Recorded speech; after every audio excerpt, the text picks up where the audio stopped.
Okay, let's start today's lecture. Today we'll be looking into the mapping aspect.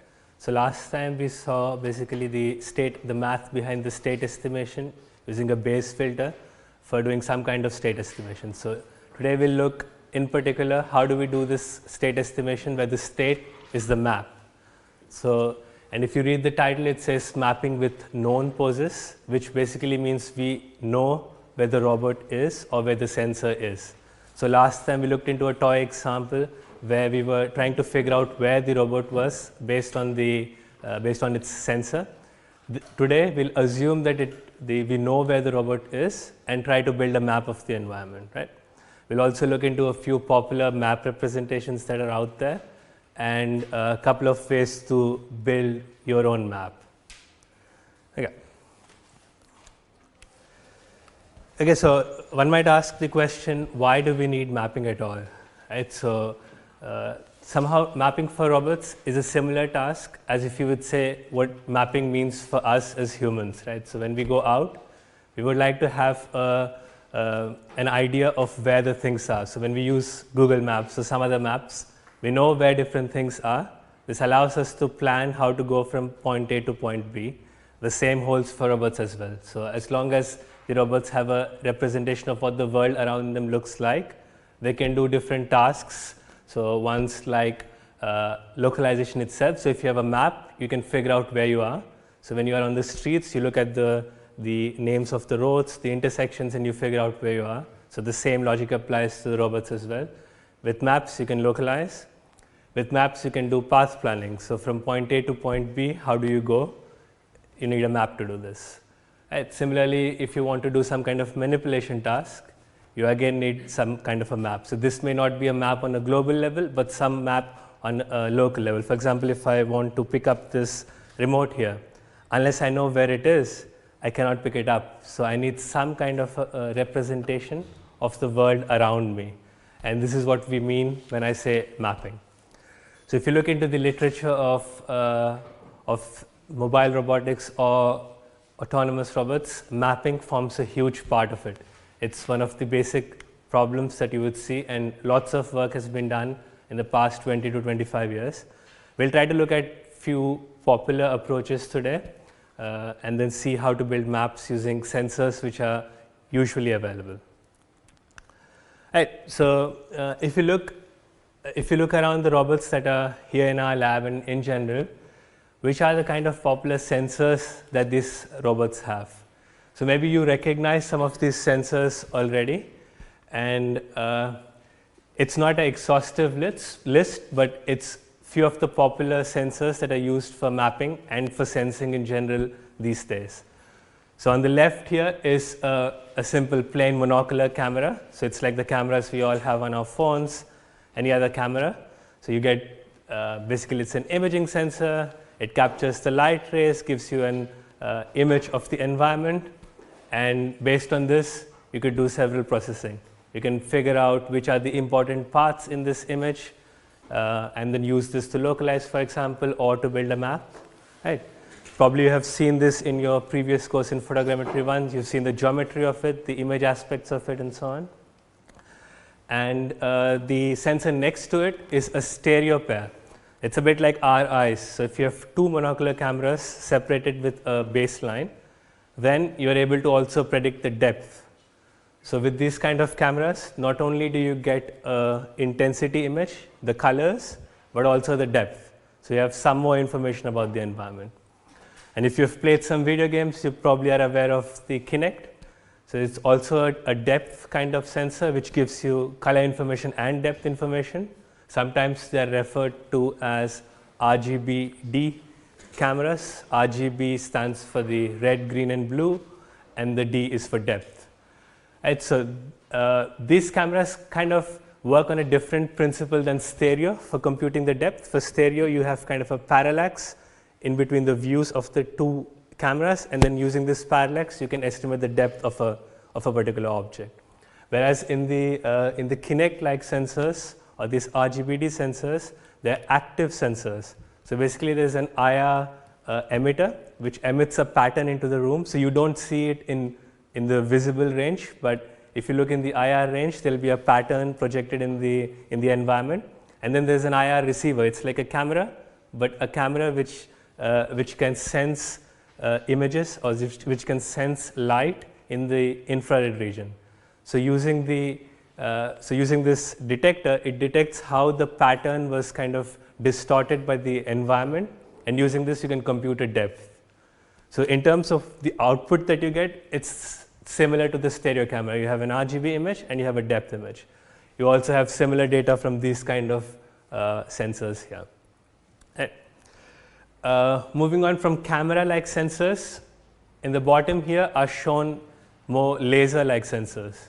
So these usually are based on rotating laser diodes. So you have a laser diode, something like a projector, and then it rotates. So once you make a 360-degree rotation, you can get, for example, for this particular scanner, it's a 2D scanner. And so you have one laser diode, it rotates 360 degrees and gives you kind of a profile of the environment around you. So it returns the distances of the obstacles where it hits. And this works also on the classical time of flight principle. So you hit the light on the obstacle, the light hits to the obstacle, reflects, you record the time it takes for the light to go and come back. So this is the distance that the light traveled, we know the speed of light, and then we can compute the distance of the obstacle. So all these sensors on this bottom work on the similar principle, the time of flight principle. Right? This is also quite a popular sensor in robotics. It's a 16 beam laser scanner. So there are 16 diodes instead of one diode at different angles. So they are instead of just having on one horizontal plane, they are offset in certain degrees, something like 15 degrees above the 0 and 15 degrees below. So you kind of get a cone of these laser diodes, which then rotates. So you get a 360-degree view of the environment, and you get kind of several points.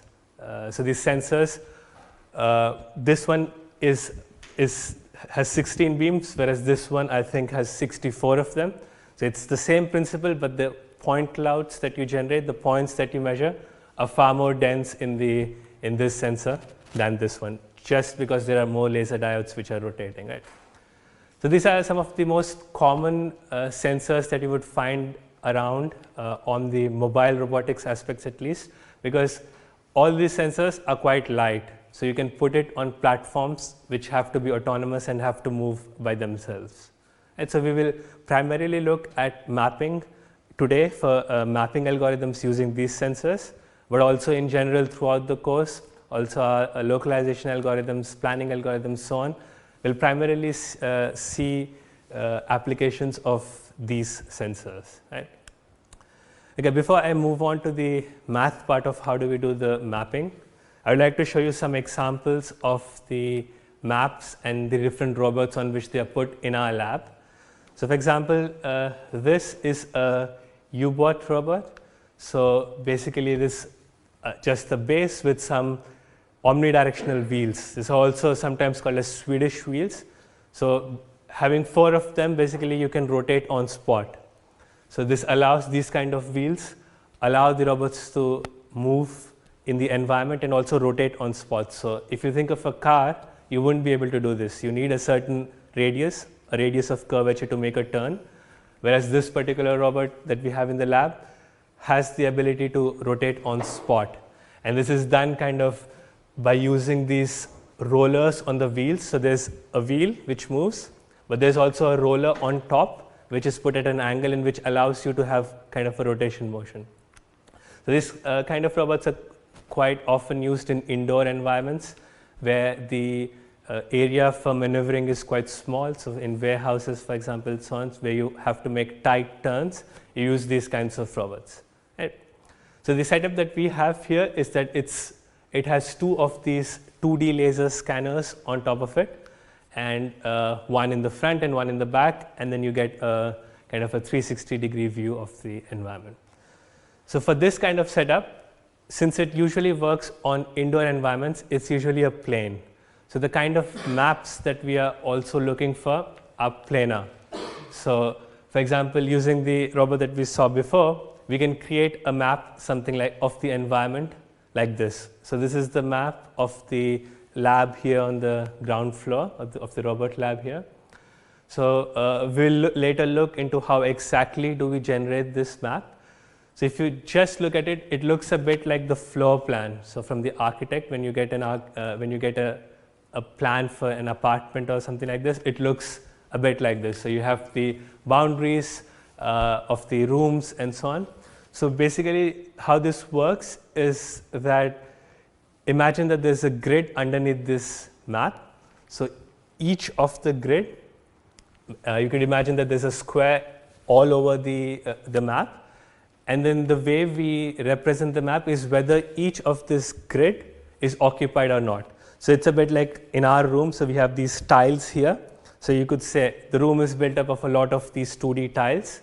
And the way I represent the environment is whether a particular tile is occupied or not. That's why it's also known as an occupancy map. Right? So the colors that you see is that basically if you have a white color, it means that all these tiles are empty. It's free space, and the robot can move over this free space. Similarly, the black parts represent the fact that these particular tiles or grids, cells, whatever we call them, are occupied, right? And therefore, there's an obstacle in here, and you should not go on these grids, right? And the ones on the gray, simply we don't know what happens, because, for example, the way this map was created was we took the robot, we drove around the room, and then you create this map, right? So you get continuous measurements from your laser scanner, you integrate all of them to get this map. And if you see, for example, here, you don't know anything because there's an obstacle here. Probably the robot was standing somewhere here. It gave some measurements of the obstacles from here. And you say that, okay, I think there is an obstacle here, but you don't know anything about what happens behind it. So maybe there is free space here. If you go out of the room and then come back, there's free space here, but you just don't know about it. So the gray parts in this map represent basically the unknown parts, or the fact that you don't know whether it's occupied or not. Right? So these kind of maps are really useful if we want to, for example, plan a path to go from point A to point B, say without colliding with some obstacles. Since you know which of these cells are occupied, which of them are free, you can plan a trajectory such that it passes through only the free cells. And this way you can do a path planning from part A to part B. Right? Okay. Another robot that we used to have at least is this platform from a project called as Rovina, which was meant for mapping underground tunnels. And this is actually equipped with sensors like the Kinect sensors. It has 2 or 3 Kinect sensors in the front, and since it's basically in the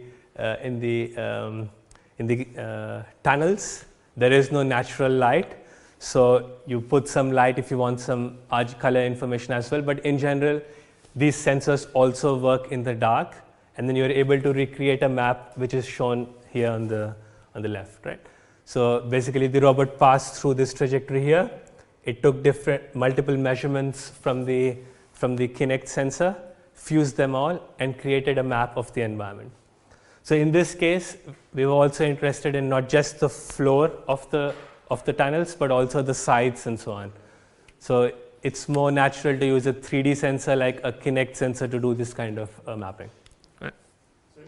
What is the white trajectory? I'm not sure. I'm not sure what they are. Okay.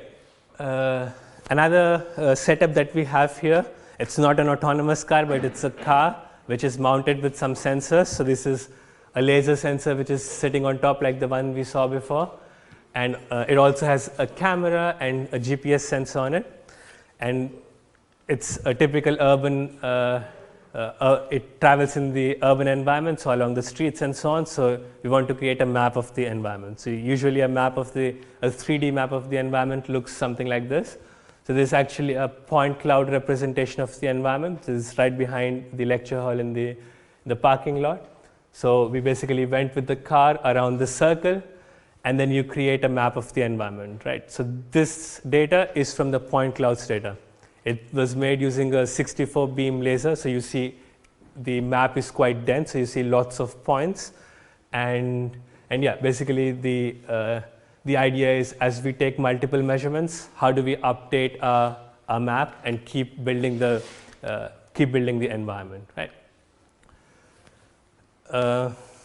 So in terms of the maps itself, there are several ways to represent. So what I just showed you was something like this. It's just points. So it's a collection of points, what we also sometimes call as point cloud. But if you think of it, the more you scan, the more points you collect. And after some point of time, there are just far too many points to store all of them. So another way usually to kind of compress this information is that you divide your environment into voxels. You could think of it very similar to the 2D case, where we divided the floor into tiles and we said whether this tile was occupied or not, right? It's the same idea, but in 3D. So in 3D, you have a particular voxel, which is basically a cube of volume. So say 1 meter cross 1 meter cross 1 meter. So this is one voxel. And then all the points, for example, which would fall into this cube are treated as the same point. So we do lose some resolution in terms that we don't have multiple points now, but all the points which are within this, say, 1 meter cube are treated as one. The advantage is that we require far less memory to store these kind of maps. So instead of storing every point, you store kind of a voxel representation of this point. So moreover, the colors that you see here are not the colors from the laser scanner, but semantics. So here, the pink stands for the roads. These kind of gray cells stand for the cars and so on. So sometimes in our environments, we don't just want the geometric information in the sense that the distance to the obstacle or where the obstacle is or where the object is, but we also want to know what kind of object it is. So particularly if the robot has to interact with the environment, it's useful to know what part is what. So this part is known as the semantics, and here it's shown basically using this color. So this yellow parts is the buildings and so on, right? So another dimension usually along which you can categorize maps are what are called as features versus volumetric maps. So on the left you see here what are the volumetric maps. So it's volumetric because you have a geometric representation of what's occupied and what's not occupied, or a geometric representation of where the objects are. So you reason in terms of volumes, of where there is an object or where there is not, where there is free space. So for example, on the top here is basically a 3D point cloud, I think made using a terrestrial laser scanner. So it's a volumetric representation because you basically store the x, y, z positions of all the points that are there in the environment. It's a similar idea for the 2D. It's similar to the map that we saw before. It's an occupancy grid map.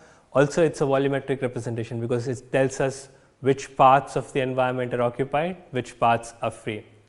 But if you think of it, you can also have a different representation, what is here called as the feature representation. So in this particular example, it comes from a famous robotics dataset from the 90s, I think, called as the Victoria Park dataset, where basically they had a car with a laser scanner mounted on it, and then they were able to detect the tree trunks in the park.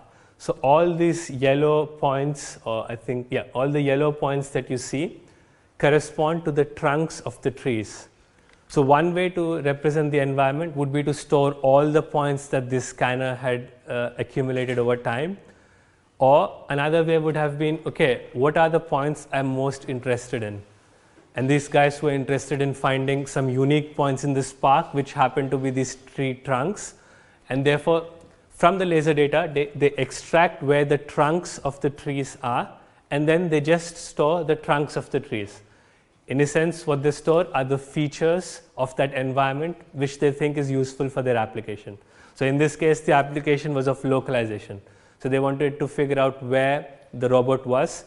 If you knew the locations of few of these features, in this case the tree trunks. So given I know there's a tree trunk here, one here at certain angles and certain distances, can I figure out where I am, right? So this is an alternative way of storing your maps in terms of features, right? What kind of maps one should use depends on what the application is. For example, if you want to use this map for path planning, it would be a very bad map because the only things you have in there are the tree trunks. There may be other things, buildings or something which are not represented, and if you want to find a path from point A to point B without hitting anything, you should know where all the things are.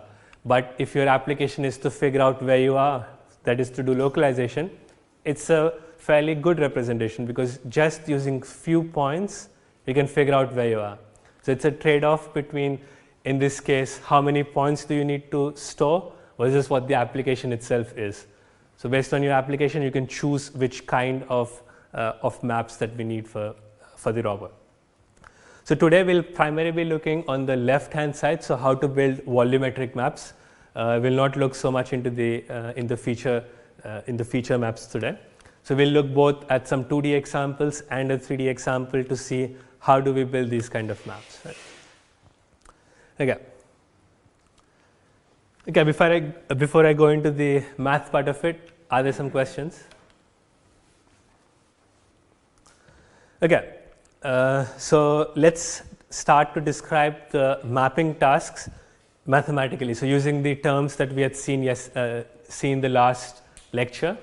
So what would the mapping task be defined as? So just to remind you, the U here stands for the robot control commands. So it's the commands that you give the robot. So move 1 meter in this direction, rotate 30 degrees anti-clockwise and so on. So these are the commands that you give to the robot.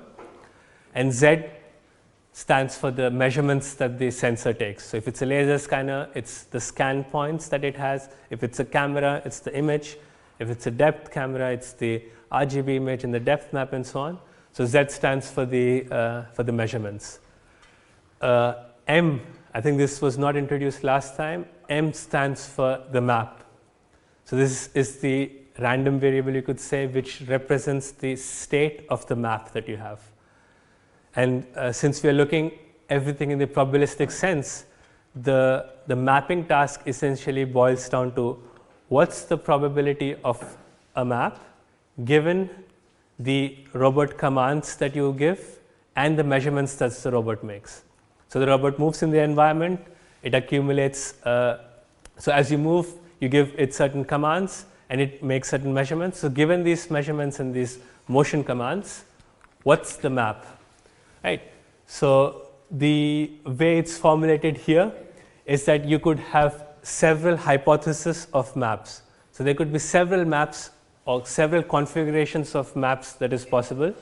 Which is the most likely map from all these configurations? So for example, if you think of this classroom, you have, and imagine just the floor. So let us divide it up into cells. So you have a kind of a grid, right? So one of the map could say that this particular cell that I'm standing on is occupied, right? And some other values like for every single cell in the room. The other one could say that it's not occupied. So given these two maps, which is the most likely map? It depends on the observations that the robot makes, right?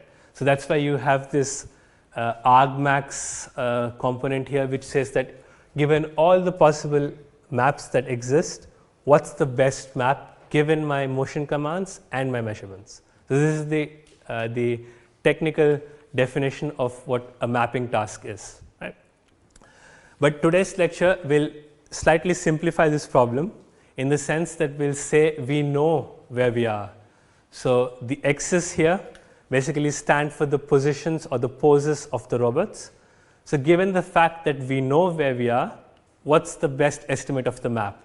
In a sense, what it means that we don't have to integrate the robot commands to figure out where we are. So if I'm here, somebody says to me, move 1 meter, move 15 centimeters, I move this amount of distance, I'm at a new position.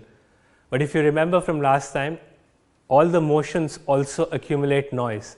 So if somebody asked me to move 15 centimeters, maybe I moved 17 or 14. So there's some error in my position. But this is not something we'll consider today. So today we'll assume that we know exactly where we are, and we know the measurements given where we are. And given this setup, how do we compute the map? So it's a restricted problem, and sometimes this is called as the problem of mapping with known poses. Right. Is it clear what's the problem we are going to solve today, or to look at today? Okay. Yeah, so maybe you're used, or maybe you've seen before in your previous studies, basically that coming from photogrammetric or computer vision background, the way to create maps usually would be to compute some features. So if you have an image, you find some interest points, which could be some corners and so on, and then these become our landmarks. So these are the feature points which we are interested in mapping, and you usually create a map based on these feature point locations.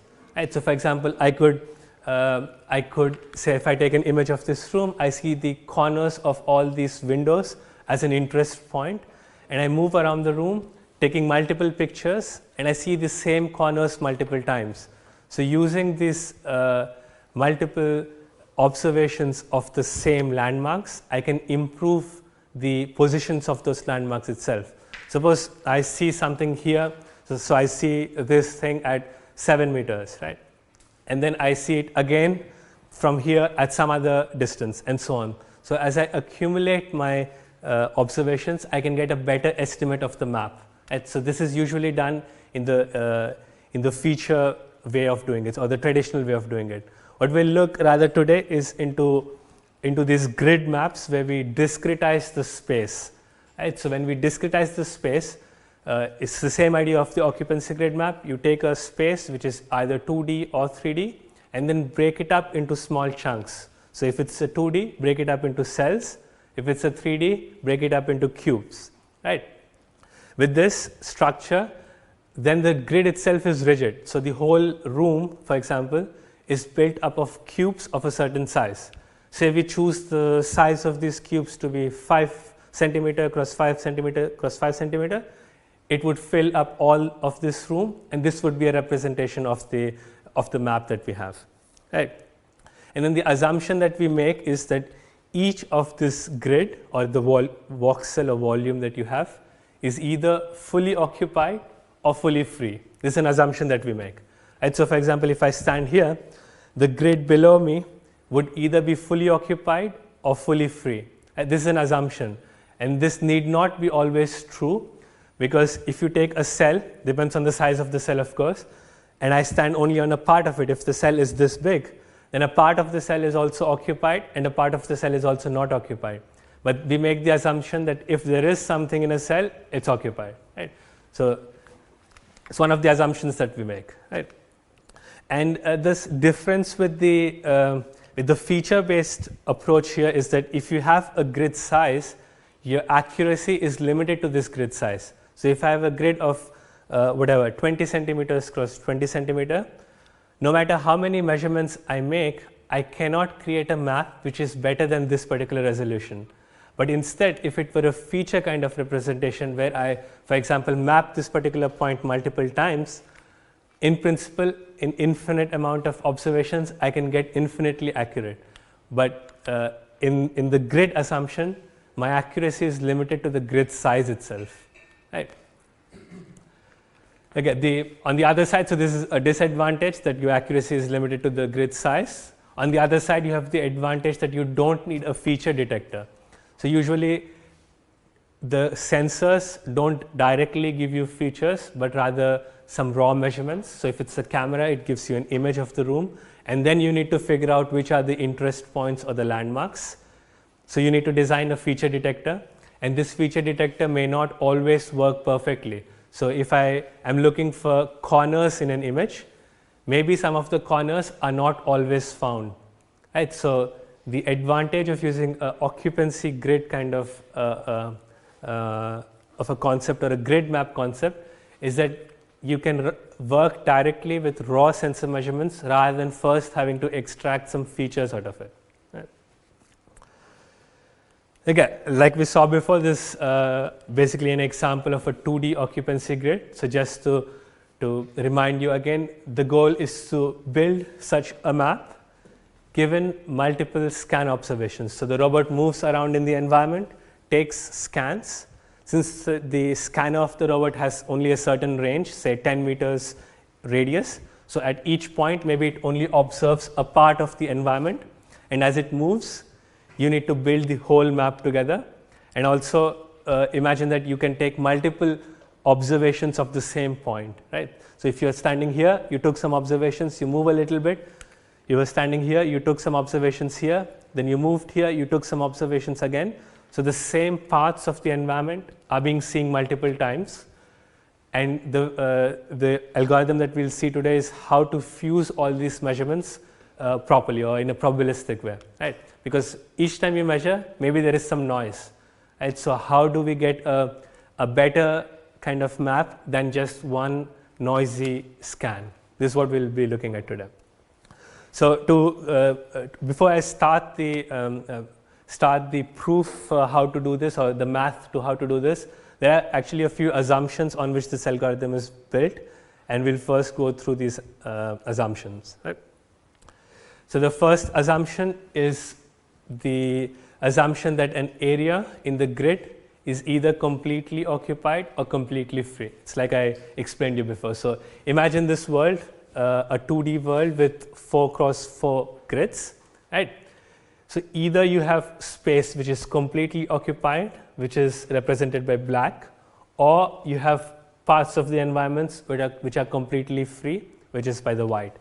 You don't have something in between. You don't have a half white and a half black cell, which would mean that it's partially occupied. This is not the case. So we assume that each cell is either fully occupied or it's free. Okay. Then the assumption is the following. So the map is represented using a random variable, a binary random variable m. This m can either take 1 or 0, so it's a binary variable. It takes 1 if the cell is occupied, it takes 0 if the cell is not occupied. And what we want to compute is the probability distribution of the fact that some of the cells in the map are occupied and some other are not occupied. Essentially, the probability distribution over the representation or the different configurations of the maps that's possible, right? So if we talk about one particular cell, if we have the probability that this cell is occupied, so when I just write m of I first of all stands for ith cell. So the whole map itself is represented by capital M, and each of the small cells is basically mi. So mi says what's the it's a binary variable for this particular cell, and the way we write it is that if I write mi, it assumes that mi is 1. It's just a short notation meaning that mi is occupied. And what's the probability? The way to read this would be what's the probability that the cell mi is occupied? If this value is close to 1, then we are pretty certain that this particular cell is occupied. Whereas if the same probability here, what's the probability that this cell is occupied, goes to 0, it means that it's not occupied, rather it's free. Right? Is this clear? Okay, so just a summary of what we saw before. So each of the cell, so basically we have a map, we break it up into cells. Each cell has a binary random variable associated with it, the mi. If the cell is occupied, the probability of mi is 1. If it's perfectly, so if you definitely know it's occupied, it's 1. If you're not sure, it's probably close to 1, but the closer to 1 you are, the more sure you are that you're occupied. The same holds for the fact that the cell is free, but the probability then should be closer to 0. If the probability of some cell is 0.5, basically it means that you are not sure, basically you don't know whether it's occupied or not occupied. So what we call here no knowledge. So you can't say whether it's more likely to be occupied or less likely to be occupied. You can't say anything, and for this the probability is 0.5, right? Okay, so the notation, like I told you before, was what's the probability of a particular cell being occupied. So sometimes so the probability that we saw before was this one, P of mi. If you want to write it in the extended form, in the proper form, what it means is that there's a random variable m for the ith cell, and the fact that this random variable takes the state occupied is the probability of mi being occupied, which is also written as probability of occupied of mi, or the short form. So we'll be using this short form in the proofs that's to come. So this is just to show you what's the symbols that we're using. So this is one event, right? So the probability of m being occupied is one event. So there are two possible events: either the cell is occupied or it's not occupied. So if you remember the basic axioms of probability from last time, the summation of the probabilities over all events should be 1. In this case, since the cell is either occupied or not occupied, if you know the probability that it's occupied, the probability that it's free is just 1 minus the probability that it's occupied. Okay, and the way that we will represent the free section, the free state would be using this symbol, which is the not symbol. So mi stands for the fact that the cell mi is occupied. If you put not, it means that it's not occupied. Is it clear, the notation? Okay, this was the first assumption, the fact that there are binary variables, the fact that each of the cells has a variable by itself, right? In the picture, like you saw again before, if it's black, the probability of it being occupied is 1. If it's white, the probability of it being occupied is 0. And if it's gray, it could also be gray, right? You are not completely sure.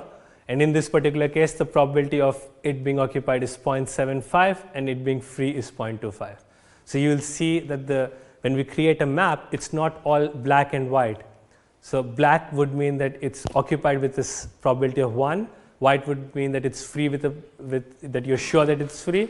Gray would mean that I'm not sure, but it has a particular value. In this case, it's more likely to be occupied than it's going to be free, right? What this does not mean is that if the probability of something being occupied is 0.75, it does not mean that the grid is occupied 75% and 25% is free. This is not what it means. So each cell is individual, it's either occupied or not. What's the probability of it being occupied is shown by these numbers, right? Is this clear? Okay. The next assumption that we have is about actually the world, that the world that you are trying to map is static, right? So this means that objects don't move while you are doing the scanning. So while you go around the room, you take certain scans and you assume that the objects are static. In reality, this is not the case. You have lots of people moving around or the other robots moving around, but this is an assumption that we make. So the derivation that we will do will depend on the assumption that the world is static, which basically means that if a cell is occupied, it will always remain occupied. It cannot be free in the sense that no objects in the world can move. Right? This is an assumption. Then the final assumption we make is that each of the cell is independent of each other cell. Right? This is again actually an assumption because if you think of it in the natural environments, if a grid cell is empty, it's very likely that the cell next to it is also empty, because this is how human-made things are arranged. They are not just random clutter. If you would have random clutter, then this assumption would actually be true in the sense that no grid is related to any other grid. But in real worlds, most obstacles or most objects are continuous, and therefore there's actually a relation between how a cell, or there's an actual relation, a dependence between cells which are close to each other at least. But we make the assumption that they are independent, and this basically makes the math easy. Right? So it's the main reason to do it. Right. So what's the probability that we are looking for? We're looking for this probability of the map, right? What's the probability of the map? And what we have now are the cells. So M1 to N are all the cells in this map. So imagine the 2D case now, just for explanations. The same thing goes to 3D as well. Right, so the probability distribution over the map is the probability distribution over all these individual cells, basically, right? Okay, so I have a question for you. So if you have, say, 10 cells in your world, how many possible representations of the maps are there? 10 square. How many? 10 square. No, it's not 10 square. 2 to the power 10. Yeah, it's 2 to the power of 10. Is this clear? So if you have 10, if say all of my world is on a 1D with 10 cells, how many possible configurations of this map is there? So each of this cell is either occupied or not occupied, right? So if you have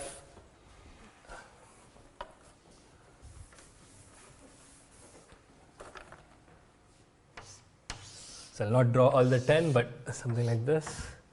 Right, so this cell, it's either occupied or not occupied.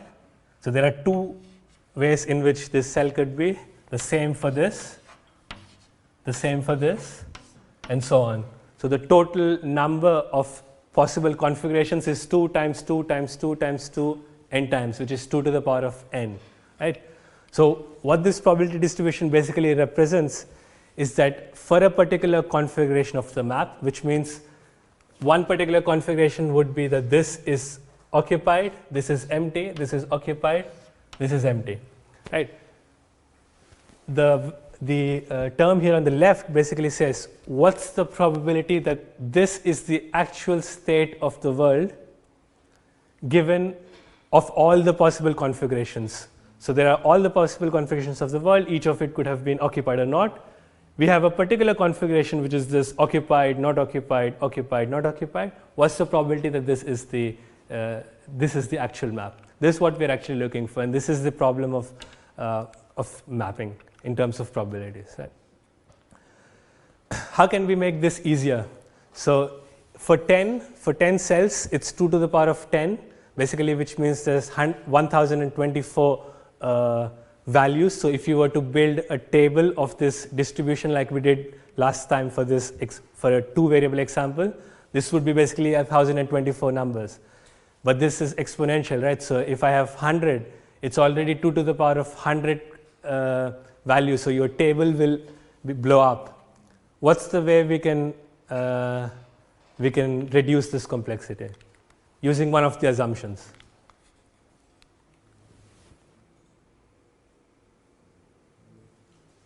So which assumption can we use to simplify this?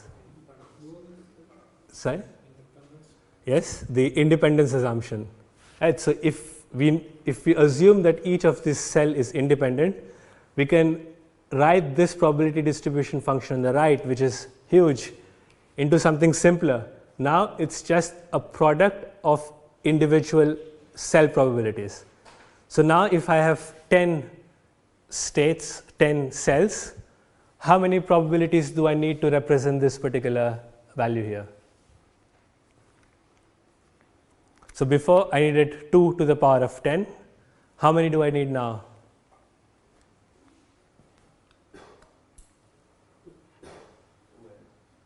How many? Yeah, n. So 10 in this case, yes. Because all you need to do is what's the probability that one cell is occupied, the second is occupied, the third is occupied, and so on. So if you have 10 numbers or n numbers, you just multiply this and you can you can get the value of the joint probability distribution, right? We can only do this because we assume that the cells are independent, right? Okay. Okay, I'll skip through this example. It's the same example that I'd given on the board, and get to the actual math of estimating the map from the data. So what we have is basically we want to find the probability of the map, right? Given the observations and my positions of the robot, right? And since we have made this assumption, the independence assumption, we can now write it as the product of the probabilities of individual cells given the data. Right? And there's a special assumption that we have today. So if you remember from the last class when we did the binary or rather the Bayes filter for state estimation, this particular variable could have been anything, right? So it could be a float value, it could be anything basically. But today we have the advantage that this value is a binary random variable. It could either take the value 1 or 0. So you will see that when we derive the Bayes filter again, the formulas will be much simpler than we had last time, because we have special assumptions that this value is just binary. It can take just 2 values. Right? What is the other thing that is different from the Bayes filter that we saw from last time, or the general Bayes filter?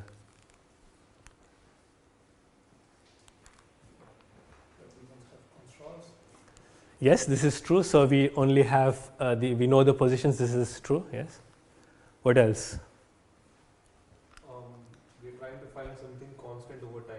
Exactly. So the random variable that we're looking for is a static. So since we said that the cell is either always occupied or always free, the state is static. The state that we're trying to estimate is static, and this again makes the formula easier. So the formula is easier, right? And that's why, since it's called binary because the variable just takes 2 values, 0 or 1, and static because it doesn't change over time, right? That's why you don't see a t under here. If the map were to change with time, you would have a variable of t here. The fact that there is no t says that this thing remains the same over the whole time. Right? Okay, so let's now look into the math, or dive into the math of the Bayes filter. So the problem that we are looking at is the following, right? So we would like to do the mapping problem, which means we want the probability of the map given the measurements and the poses of where the robot has been. So you may observe that here we just do this probability for mi, which is the map cell I, so the grid I. We can do this because we assume that the map is each of the cells of the map is independent, and therefore if we do the probability for one grid cell, we just replicate it for every other cell, and this becomes the joint probability of the entire map. Okay, so like always, we start with the Bayes rule. So if it's a direct application of the Bayes rule between mi and zt, so the probability of mi given zt becomes probability of zt given mi using the Bayes rule, and you have the prior and the evidence terms in here. So it's a direct application of the Bayes rule that we do here, right? So once we have this, there's actually some simplification that we can do here.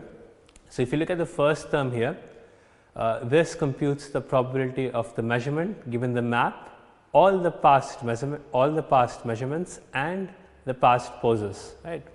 So if you think of it, if we already know the state of the map till time t minus 1, we could throw away this old information because we have used it once to predict the occupancy of mi.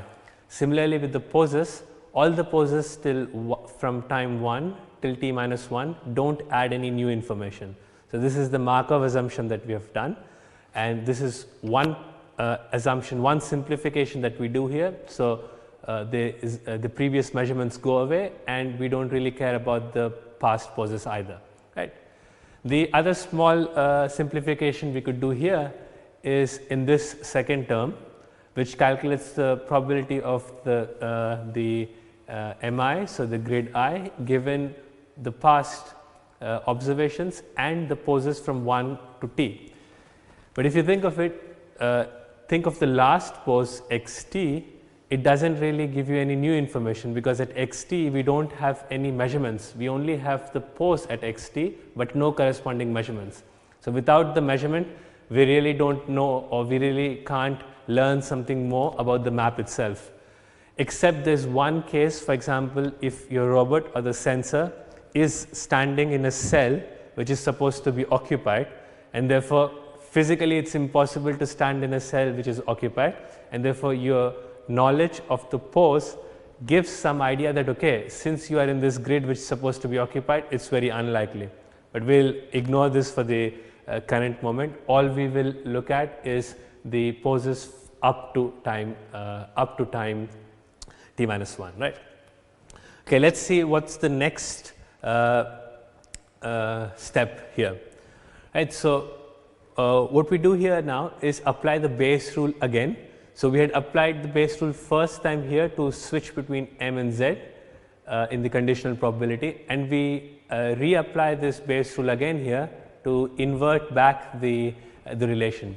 The reason why we do this is the fact that in this particular problem of mapping, the variable that we are trying to estimate is mi, and this variable is simple in the sense that it's a binary variable, it's a 1 or 0, and therefore if we were to choose between the probability distributions p of zt given mi or p of mi given zt, we would choose this guy because it's much more easy to define the probability of a binary variable given a measurement which in principle could take any value. So imagine this is a laser reading. This could be any real value from the sensor's minimum range value to the maximum range value.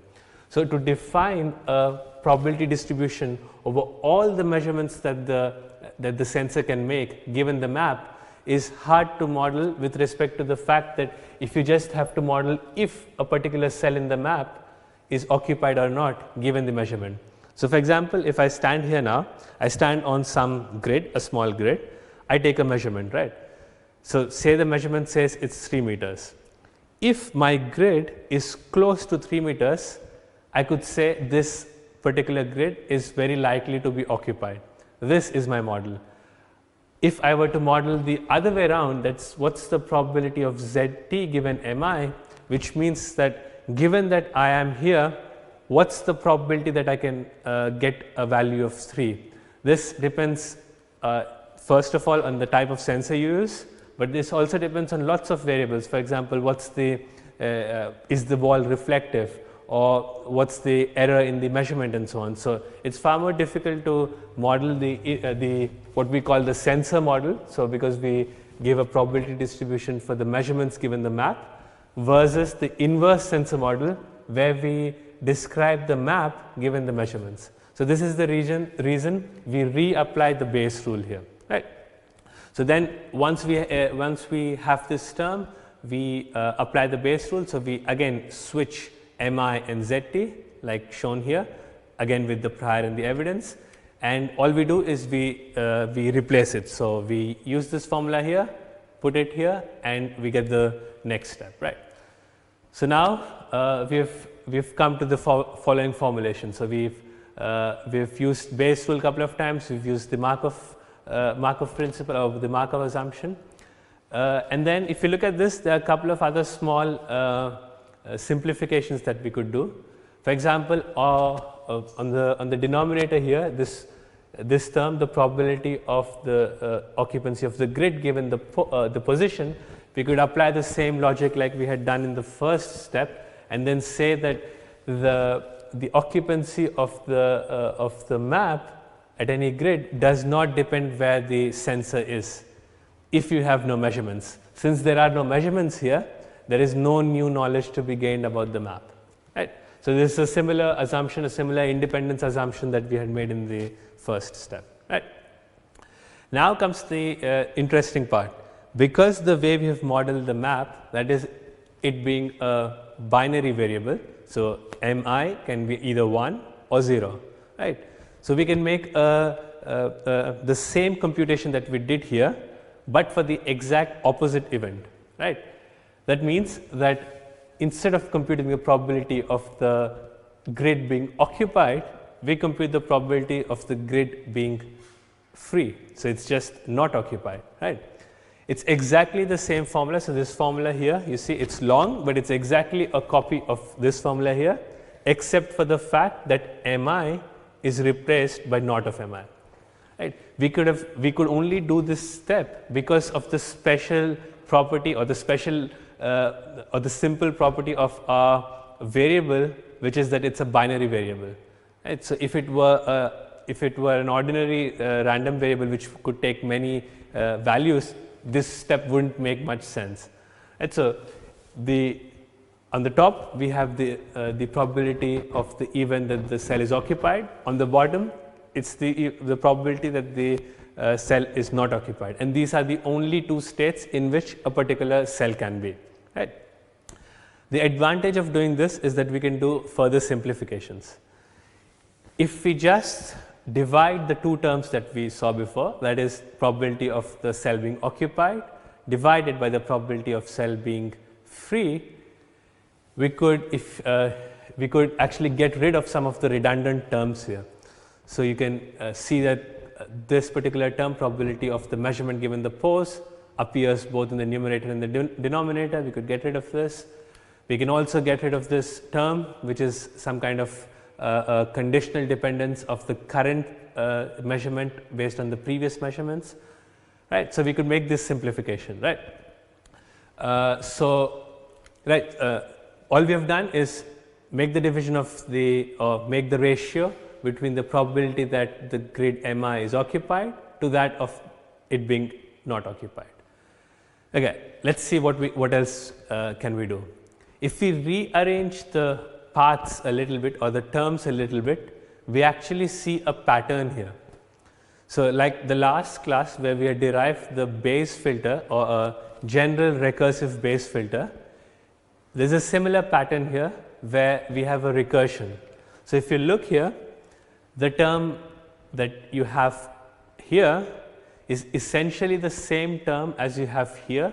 Of course, the probability of not of Mi is nothing but 1 minus the probability of Mi, because there are only two events, either Mi is 1 or it's 0, and therefore they must sum up. So Mi and not of Mi should sum up to 1. Therefore, you could replace the probability of not of Mi as probability of 1 minus Mi. Right? And if you look at this term here and compare it to the term on the left hand side, which we are actually interested in computing, the only difference is the timestamp that you see here. So here you go from 1 to t, and here you go from 1 to t minus 1, 1 to t minus 1. So basically this is the recursive term.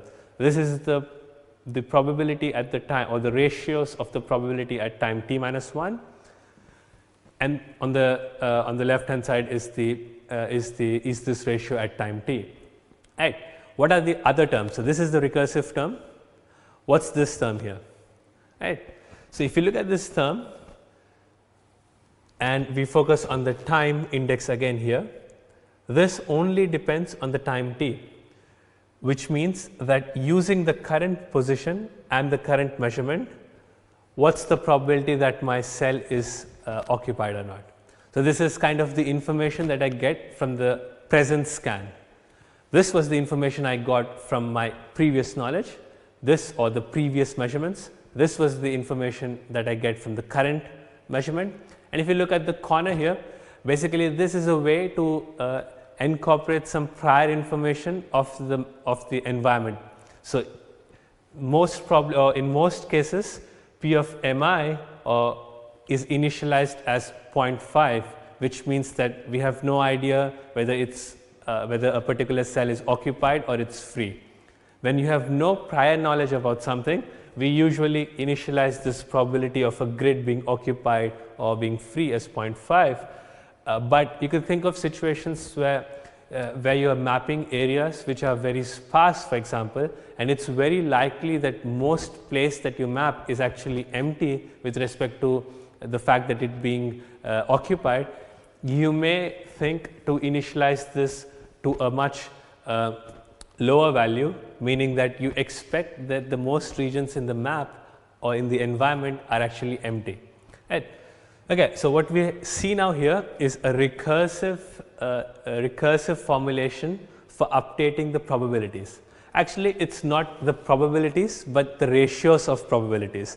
And if you're familiar with this term of odds in probabilities, basically this term is defined as odds. It's particularly used in sports, or if you watch football matches, for example, you often have the odds of one team winning against the other team. Essentially, it means what's the probability that team A wins versus the probability that it loses. This particular ratio is called as odds.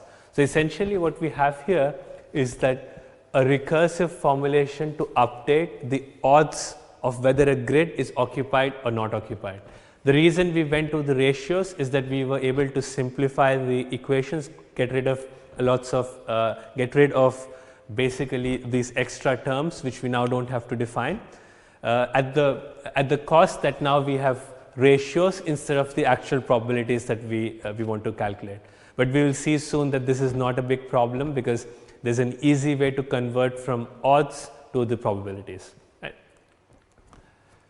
Right. So, this is exactly what I was talking about. So, if you know the odds or if you know the ratio, then what is the probability? It is a simple substitution. So, basically if you have a quantity x for which you know the odds, what is the p of x, or what is the probability? It is nothing. So, odds is defined as the probability of the event divided by 1 minus probability of the event, and y here is basically odds.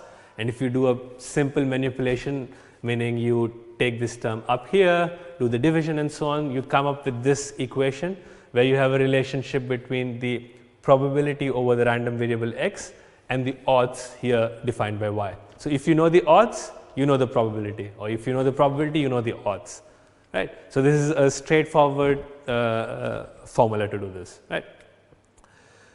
Okay. So, if we go further, right, this leads, so this is basically just rewriting the formula that we derived a couple of slides ago. So, it is just this formula, we write it again, and exactly this is the formula, except for the fact that now we have an inverse instead of writing 1 over everything, right.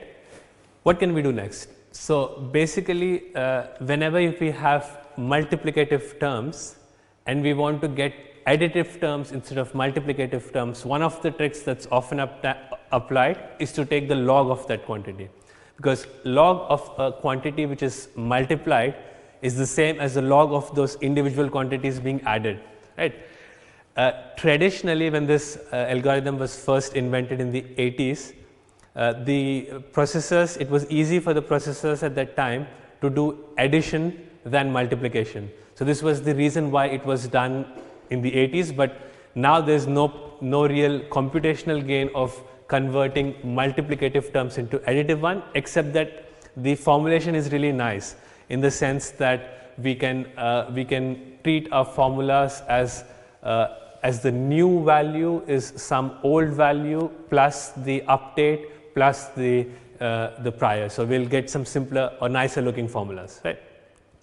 What we do basically is to take the log of the term on the left. So, we have this term which is the odds, the ratio, we just take the log of this guy, right. So, if we take the log of the left hand side, we should take the log of the right hand side as well. And like we had the formula to convert from logs to probability, from ratios, odds to probabilities, there is also a straightforward formula to convert from log odds to probabilities. So, instead of just logs to probabilities,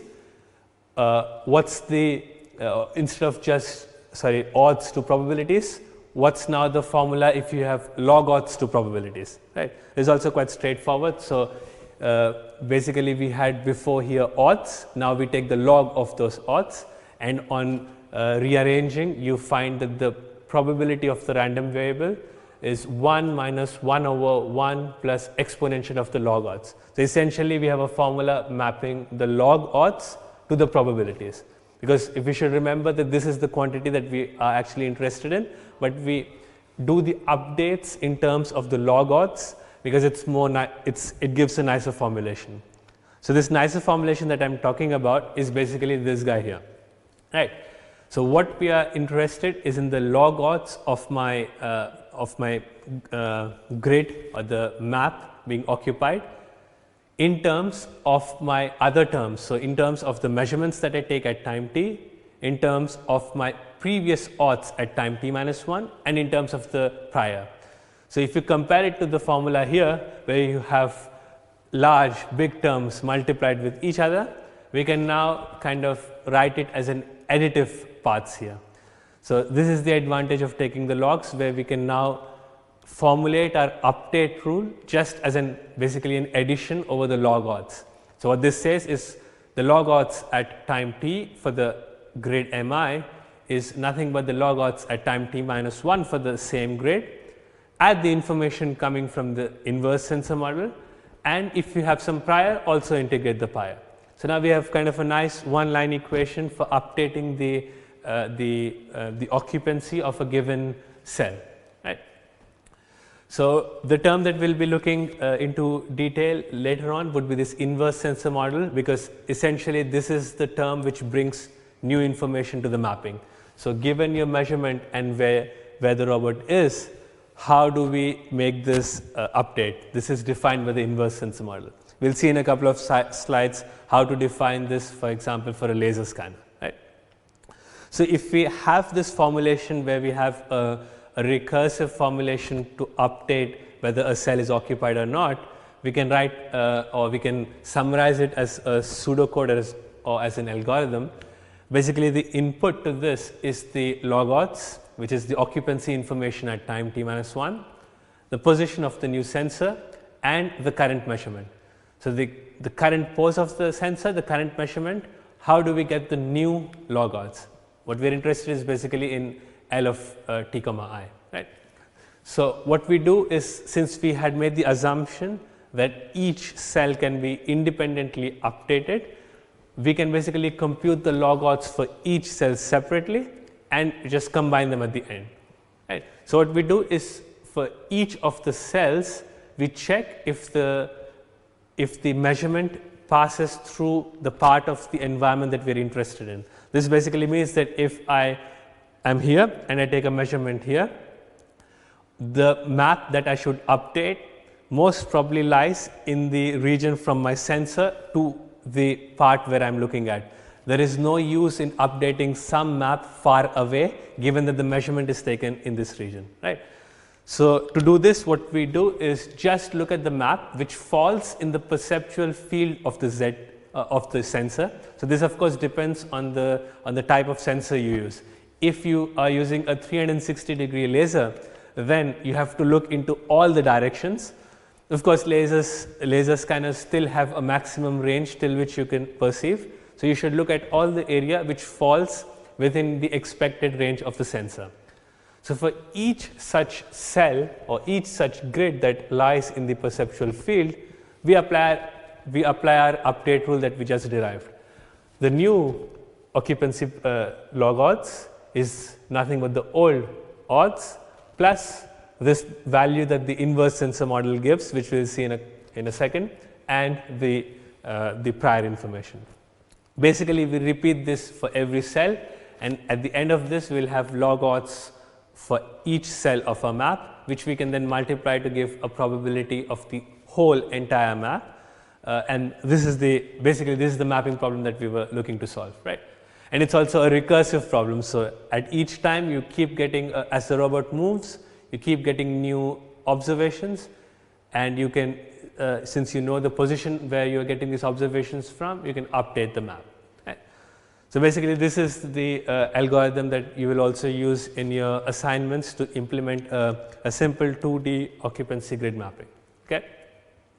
Okay, so let's now see in this magic term, the inverse sensor term, right? This is essentially what tells us, or the inverse sensor model should tell us, what's the probability that a particular grid is occupied given the sensor position and the measurement, right? Basically, here is an illustration for a sonar sensor, but the idea is very similar for a laser sensor as well. What you see here is that the sensor is here in the left corner. We know the position. We know certain properties of the sensor, that it has a certain field of view. So, basically the white cells here are those cells which are in the perceptual field of the sensors. So, these are the cells for which we should update the occupancy values, right. Let us look a bit more into the detail, and to understand what is happening, we will look into one beam of the measurement. So, we just look into this particular beam and see how this measurement affects the grids that it is passing through, because the measurement that we make is here, right? So given this measurement and given our position, what can we say about this cell? What can we say about this cell? This is what the inverse sensor model should do, right? Basically, if you look at the data that you will have in your assignment, it comes from a robot which is something like this, where you will have 2D scans, and you basically can use the model that we will describe now to build a map from obtained from such sensors. Right? Okay, so the graph that you see here basically describes the inverse sensor model, or what's the probability that a cell is occupied along this red line that we had seen before. So here the actual obstacle was somewhere here at this distance, right? And your sensor is on the left hand side, so somewhere at 0. You get a measurement of this ZT. Because of the way the laser works, you know that all the grids, all the cells till the reading that you get, that is ZT, should most likely be empty. So if there is a cell at this particular point here, since the distance from the sensor is less than the observed distance from the observed distance that the sensor returns, the cell which exists here is most likely empty. So this is what we call the free region. So you will have regions of your map which are free, then you will have certain regions which are occupied as reported by based on the information from the sensor. So for example, here the sensor returns certain reading. So for the cells which lie close to this reading, we will use the occupied probability, right? This is because if we had an infinitely precise sensor, then this would be very thin. This would be just one cell which would say, okay, this is occupied, everything else is free. But because the sensors that we use usually have some noise, we take a region around the actual measurements which have this occupied probability, right? And then there is the region behind the measurement that for example, the laser makes. So if the laser, if the measurement says there is an obstacle at 3 meters, since the laser can't really look beyond what's beyond the wall, you can't really say what's happening behind the wall, right? We may have some prior knowledge about the thickness of the wall, but apart from this, we don't really know what's happening behind the wall. So if you look at it, this is the region of no information. So for the cells which happen to be behind the wall, we can't update or we can't say something new about it. For the cells, however, which are close to the actual measurement and in front, we are quite sure that they are free and occupied respectively. So basically, if we go back to our image here, this part here, so if you imagine this to be the wall, this part here is the no information range, this part here is the free range where we are quite sure, since our laser passed through it, our laser beam passed through it, we are quite sure that it should be empty, whereas the regions close to the actual measurement, we know that it should be occupied, right? So basically, this is exactly this inverse sensor model that we are looking for. So now, since we have defined the inverse sensor model, we can then use this inverse sensor model in the scheme, in the recursive scheme that we saw before, and update the map given new measurements. So here's an actual example from real data, where on the left is the map, you could say at time t-1, then come 6 times 3, so then come 18 new measurements. After each measurement, you update the map, and this is the result that you see here at the right bottom is the map after integrating all these 18 scans. So basically what we have done is that we have come up with an online approach. So as new measurements come, how do we use these new measurements to update my current representation of the map? As an example that we see here, right? So just to give a visualization of how this looks. So if these are all the raw scans that you see out here, when you do the map or when you run your occupancy grid algorithm, you should end up with something like this, where the white regions are the empty regions of the map, the black are the occupied parts of the map, whereas the gray are those regions where you don't know anything, either because you have not visited them or they were behind the walls and therefore you had no measurements of them. Right? So, essentially in your assignment you would be doing this task where you will have to convert raw scans into a map. Okay. But when you do this, you will actually need one particular thing. So, how do we know that which are the cells which lie along the ray from where the position is to the obstacle? What I mean is the following. So, if the robot stands here and you take a measurement in this direction along this black line here, which are the cells which that you should update? Of course, if it were an easy case, if you are standing here and you look directly in this direction, you know that it is just the next cell that you should update. But when they are not aligned to the axis of the grid, then you need to figure out which are these blocks or grids that you need to update. And this is something that the people in the graphics community have or do often, because this is how actually you visualize lines or you rasterize lines on programs such as Paint. And essentially it's an if-else program which tells you if this is the beginning position and this is the end position, what's the grids or what's the cells that you should visit to draw a straight line. We'll be using this Bresenham's line algorithm to figure out which are the cells for which we need to update using the inverse sensor model, basically using the occupancy grid update. Right?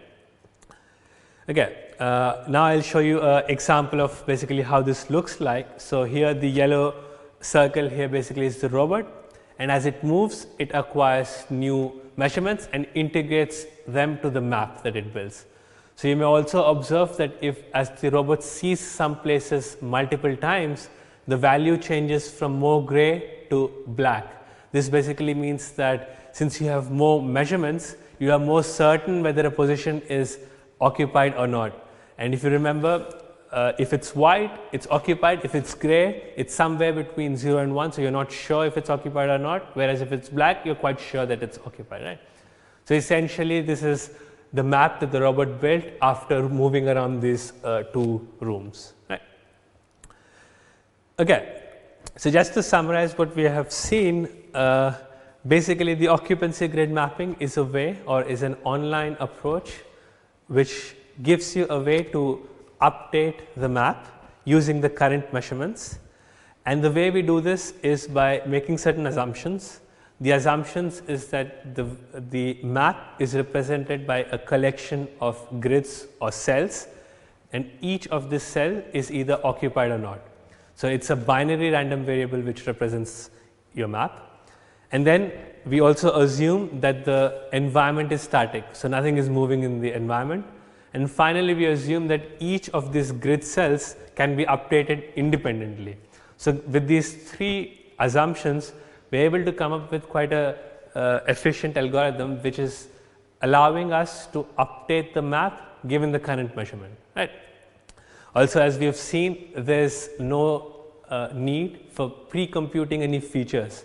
It's a way to directly incorporate our measurements, the raw measurements that the laser scanner gives, into the map environment without going through some pre-processing where you need to compute some features such as corners or lines or so on. So this is one of the advantages of using occupancy grid mapping. Right? We saw the advantages, but there are also some limitations. So one of the straightforward limitations that you see immediately is that this doesn't scale very well with when going from a two-dimensional world to a three-dimensional world. So if we look at the memory that this algorithm uses, even if we consider a not too big environment, say a 50 cross 50 meters environment along a building which we want to map, and if you look at the memory that's required, so here when we say about the memory, it's the information required to store the state of each grid. So essentially, if we have a grid of 5 centimeters here, the number of grids that we would need to store is 50 divided by 5 centimeters the square, because the grid is a square, and this ends up, if you do the calculations taking one float value per grid into account, this comes out to be about 4 megabytes. For a 2D map, this is really not a big issue. 4 megabytes, all the robots can do this. However, if you make a slight jump from 2D to 3D, since now we are in the cube, so since this ratio is now 50 over 0.05, but this thing is now cube, essentially the requirement goes up 125 times. So you end up, it goes up cube wise, and you end up using 4 gigabytes. So you're already close to the memory that you have in traditional computers. And this is, if you think of it, quite a small area. If you just think that you want to now map the environment, say with not 5 centimeter resolution, but 1 centimeter resolution, this would mean 125 times requirements in the memory. Right? So since it's cube, so since you want 5 times better, you need 125 times more memory. This ends up being whatever, 400 gigabytes of memory, and this is definitely not a possibility on mobile robots, right? So you see that memory is a limitation. So over the years, lots of work has been done, and one of the popular ways to deal with this problem is through the use of octrees. So the reason why we need octrees is because if you look at the environments around us, most of the environment is actually free space, and there's no real meaning in making small blocks or cubes or voxels in the whole of the environment, saying that this particular voxel is empty. Rather than that, what we could do is in the regions where there is no surface or there is no points, we just create a huge box or huge voxel saying that this is an empty voxel, right?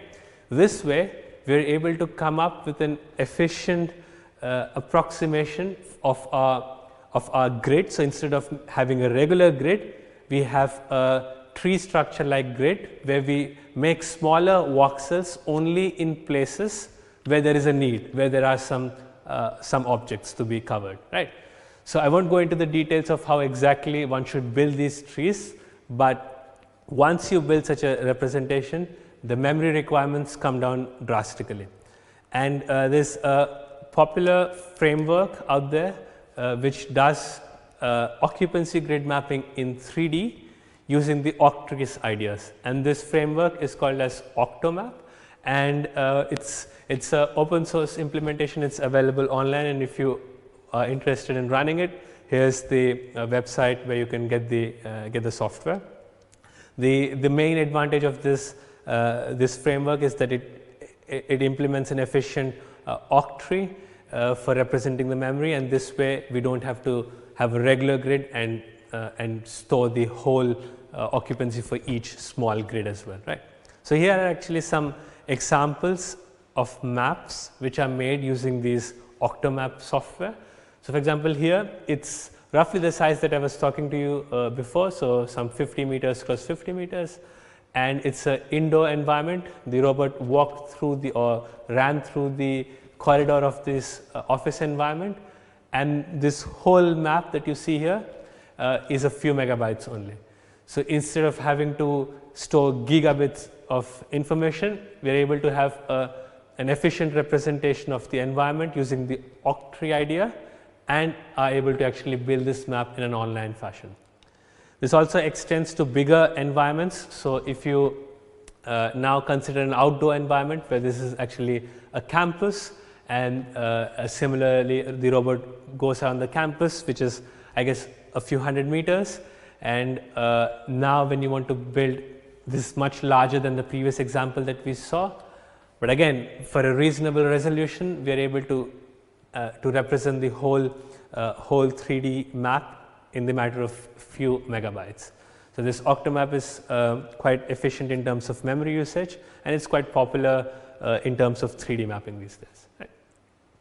Okay, so let's move to the next idea, what is known as sign distance functions. So till now what we saw was that we discretized our world into grids or voxels, and we stored the information whether this grid was occupied or not.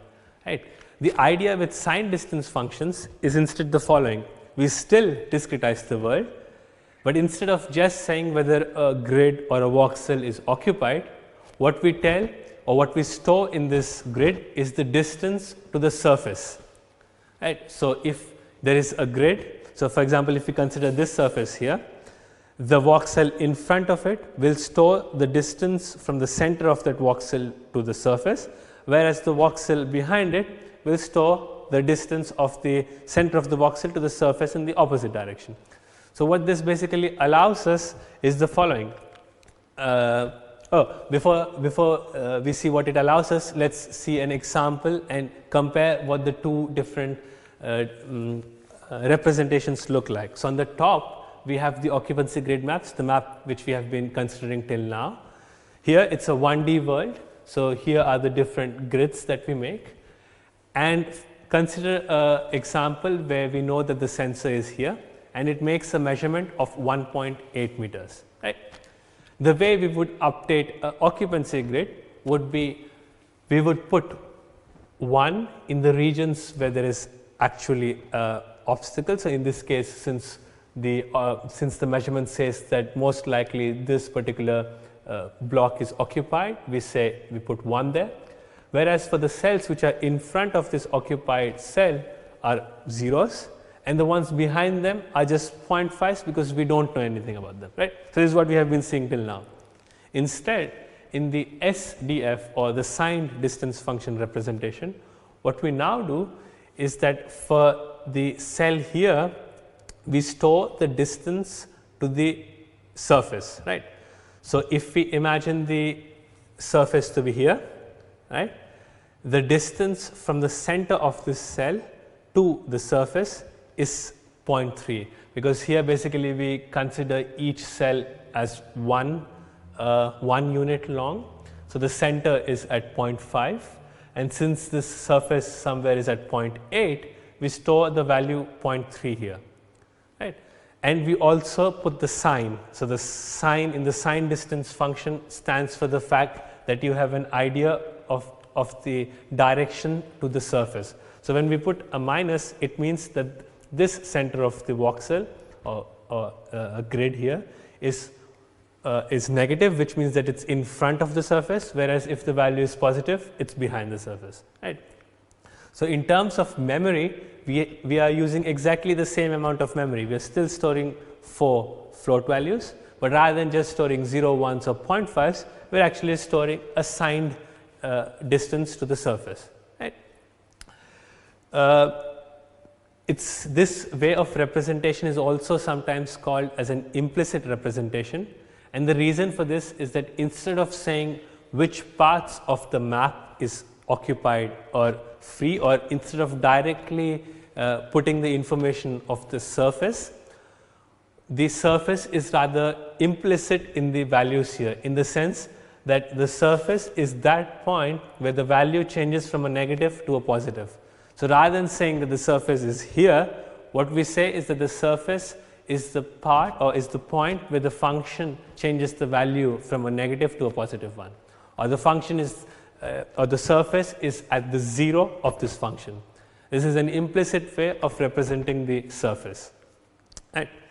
So, when you have an SDF based representation, the way you would usually create surfaces or build maps is in this following manner. So, first we must estimate the sign distance function.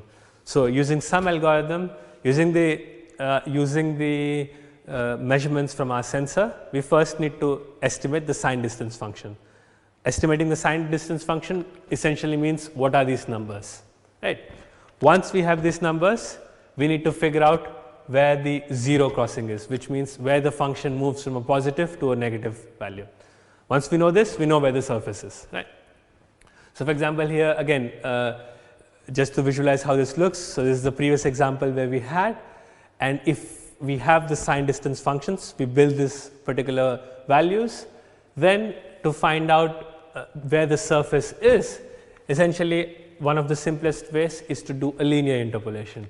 We know the values of this function at these different x coordinates, we know the values what these functions take. So, we can fit in a line and say, okay, where is the point where this particular function crosses 0, and this is the place where the surface should be, right. So, this is a simplistic modeling. So, if you want much smoother results, for example, one could also fit quadratic functions or splines. So, this depends upon the model, on the noise of the sensor and so on, right. So, in this case we show a linear interpolation example.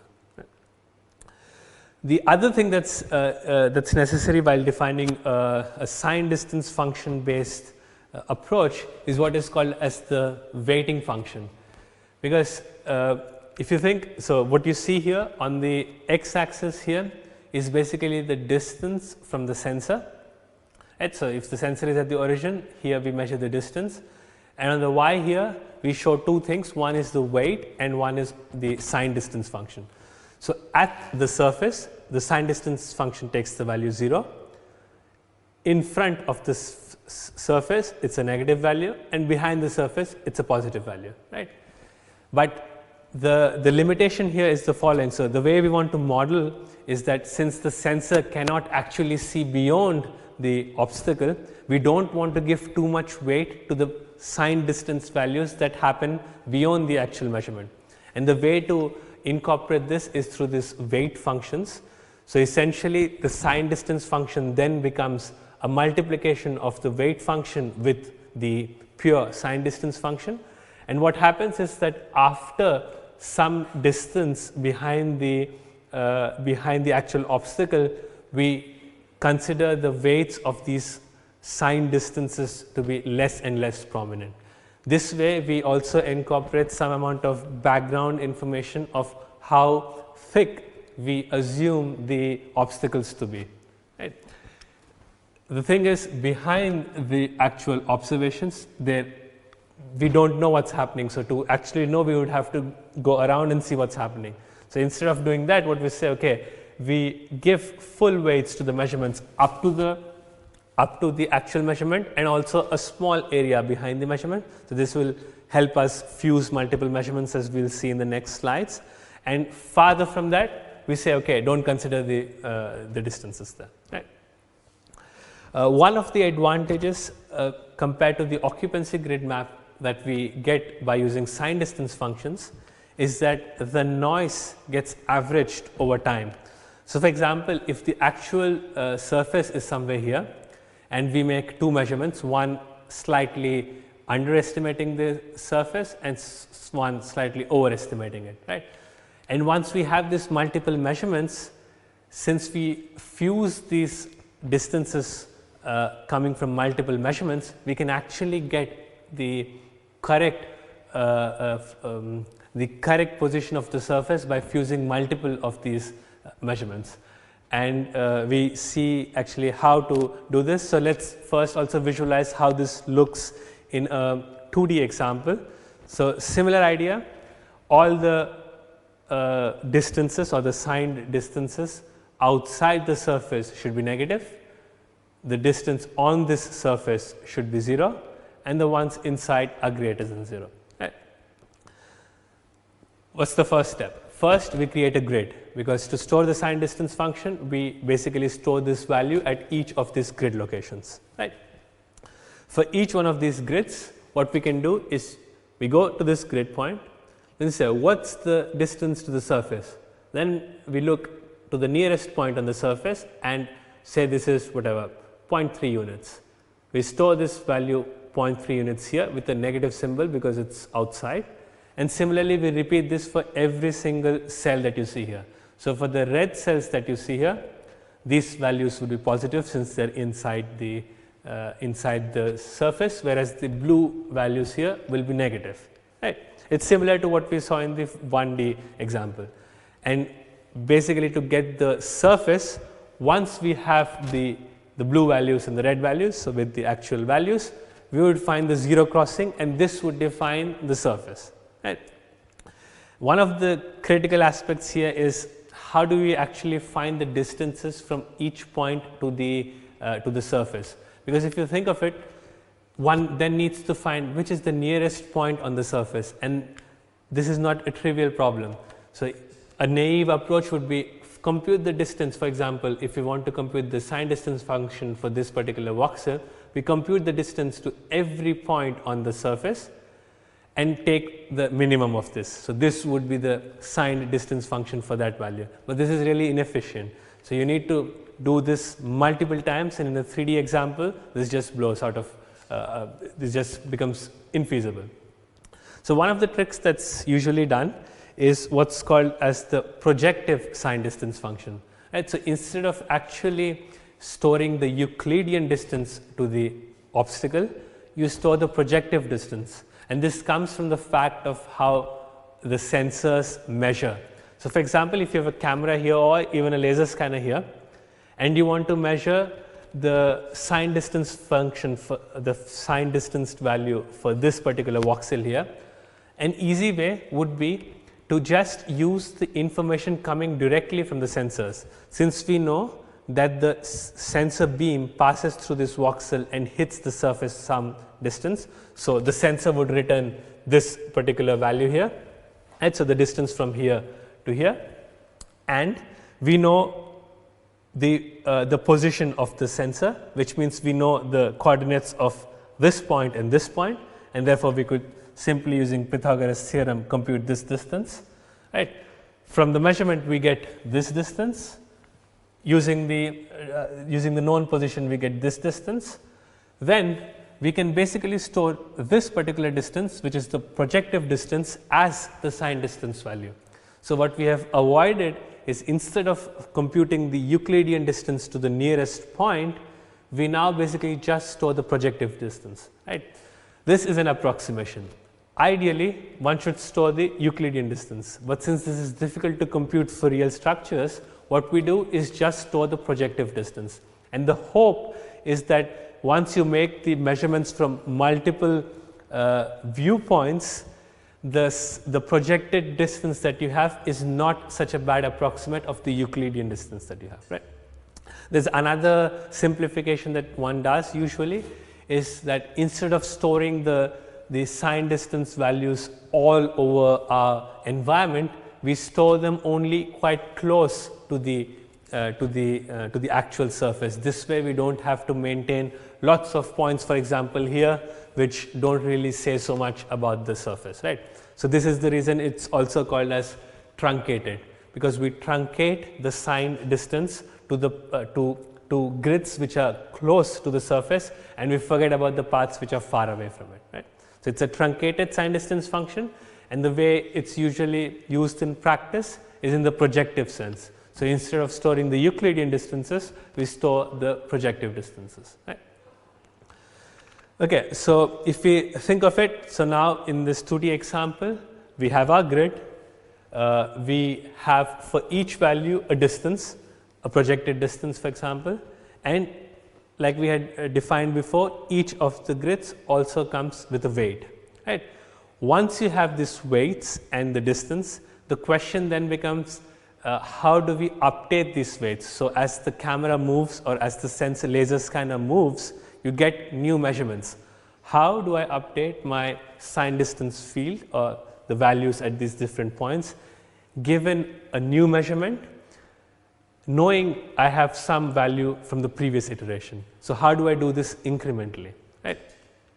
So, essentially what happens, like I said before, you observe, for example, this particular voxel or grid point here from multiple viewpoints. So, here you observe this particular point n times, and the question is, how do I update the distance value and the weight that is associated with this grid point? Essentially, the answer is just a simple moving average, right. So, what you see here is that the new sign distance value is nothing but the old sign distance value multiplied by the corresponding weight that we had stored before, and we add the new measurement small d here using the new weight based on the sensor model that we assume, and we update the weights as well. So, this is nothing but a moving average. It is an average of all the past measurements that we have, or all the past sign distance values that we had, and it's a moving average in the weighted sense. So, not all measurements are weighted equally. The measurements are weighted based on the sensor properties and based on the weights that was obtained for that particular measurement, right. So, now we have a way through which we can update incrementally the sign distance functions, right. So, this means that we now know how to construct a sign distance field using a sensor such as a camera or a laser sensor. And the second part of our algorithm is how do we find this zero crossing, how do we find where the surface of the object is, right. So, for this in 2D there is an algorithm known as marching squares, which is also called as marching cubes when you talk of 3D. Essentially what happens here is that the question that we are looking at is, given these blue and red points along with the actual distance values they have in there, given this information, how do I find this surface, right. So, if you think of it, each time there is a jump from a blue to the red, it means that we are jumping from a negative value to a positive value, and therefore there must exist a surface or a point in between these two grids, right. And since we were smart and we also stored the distances to the surface in each of the grid, we can make a weighted average of these values and then find out exactly where this crossing is, right. And we could do this in both the dimensions, along the x and along the y, and we end up with such a contour which then defines the surface of the object that we are trying to model, right. So, the way that you would do in 2D is end up with contours, whereas in 3D one would end up with polygons or meshes, polygonal mesh or triangles which represent the surface, right. So, of course, I gave you an intuition of how to compute these edges in a 2D case, but there is actually quite an efficient way to do this in terms of a lookup table. So, if you think of it, if you consider a grid of 4 points, basically there are 16 ways in which these blue and red points could be organized. And so, if you make a list of these 16 configurations that you get, you just have to look up and say, okay, it's this particular configuration. For example, let's take this configuration here at the corner. We have 2 whites here and 2 blacks below. So, essentially this corresponds to the one case 3. So, we say, okay, I have 2 whites and 2 blacks, case 3, the line should look something like this, right. Once I know it's this particular case, then I can refine the line based on the actual values of the STFs that are shown. There is an efficient way to compute the contours given the sign distance function, and this actually also generalizes to 3D cases, where instead of looking at squares we look at cubes. Of course, this becomes much more complicated because now we would have basically 8 corners, and each corner could be either inside or outside. So, essentially you will have 2 to the power of 8, so 256 combinations which would define how these surfaces look like. So, it is a little bit more complicated, but the idea remains the same. You have a lookup table, a big lookup table, and given the current configuration of what is inside and what is outside, we can fit in triangles or pairs of triangles to model the surface, right. So, one of the popular approaches which actually uses this idea of a projective sign distance function and then computes a surface in real time is what is called as this Kinect fusion, and they come up with results which look like something like this. So, on the bottom right here you see the actual final mesh, which is the surface that one was trying to reconstruct, and the input to this system is basically the normals and and the depth values. So, the algorithm basically uses the depth values and the normals and processes them very similar to the idea that we've seen now, and ends up with a 3D reconstruction in a giving quite high and quite good details. Right. So, there is also a really nice application of this idea of building objects of building 3D models. So, instead of actually moving the camera, in this case the object, or in this case the person, is moved and the camera remains still. So, basically you have here a Kinect like sensor, and she is moving in a chair. Basically this is kind of equivalent to knowing where you are, and the instead of the world being static, here the world is moving, but the camera is static, and this ends up to have quite a similar formulation as the one that we had seen before. Right. So, what is happening here is multiple scans. So, all the color information, the depth information is being fused in an SDF representation, and then at the end marching cubes like algorithm is computed, is performed to get the surface, the surface, in this case the person, right. And then they did something really cool as well, where essentially they take this model, fix a few problems with it, and then send it to the 3D printing company, and then you can make basically a 3D printed person using such a method, right. Okay. So, the advantages of using a sign distance idea rather than a occupancy grid idea is that we can now get better accuracy. So, a sub pixel or a sub voxel accuracy, since we now actually store the distances to the surface, and there is also a nice way to integrate the measurements from common sensors such as depth sensors or lasers using the projective distances. Of course, we still have the problem that we need to maintain the voxels, voxels like before in the occupancy grid. The same idea also applies here. We can use the octrees to minimize our footprint in terms of the number of voxels that needs to be allocated to describe the environment, right. So, of course, one of the messages that I would like to give here is that there is no one answer to saying that this is the best representation or this is the model that you should use. It depends on the kind of sensors you have, it depends on the computational power you have, it depends on the application that you have.